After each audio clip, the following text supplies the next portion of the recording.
मित्रांनो, नमस्कार. मित्रांनो, या यूट्यूब चॅनलमध्ये आपले सर्वांचे मनपूर्वक स्वागत. मित्रांनो, आपल्या अवतीभोवती अनेक प्रकारच्या व्यक्ती असतात.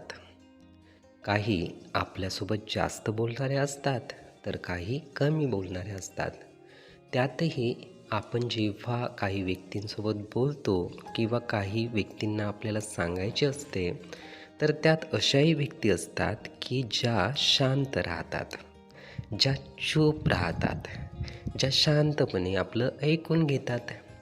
आपण अशा व्यक्तींना काय म्हणतो की या चूप राहणाऱ्याच आहे.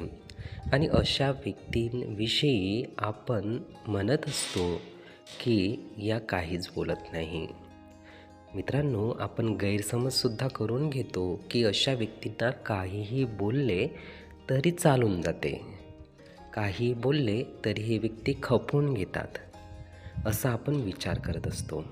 मित्रांनो, समोरची व्यक्ती चूप राहते आहे, आपलं ऐकून घेते आहे, शांतपणे आपल्याला समजून घेते आहे, तर अशावेळी चूप राहणाऱ्या व्यक्तीचा असा अर्थ काढू नये की ती खूप शांत आहे, ती चूप राहते आहे, सर्व ऐकून घेते आहे, म्हणजेच सहन करण्याची शक्ती त्या व्यक्तीत आहे.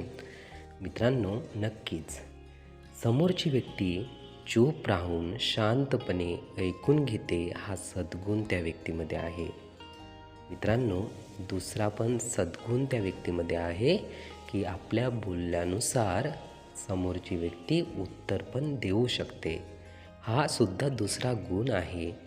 याला सुद्धा आपण दुर्लक्षित करू नये. म्हणजे जेवढी ती व्यक्ती शांत राहू शकते, चूप राहू शकते, तेवढेच आपल्याला प्रत्युत्तरसुद्धा देऊ शकते, हे लक्षात घ्यावे. मित्रांनो, हे विचार, ही माहिती नीटपणे ऐकून घेण्यासाठी आणि आपला अमूल्य वेळ देण्यासाठी आपले खूप खूप धन्यवाद. आपले जीवन खूप सुखी, सुंदर, आनंदी आणि यशस्वी होण्यासाठी आपल्याला भरभरून खूप खूप शुभेच्छा.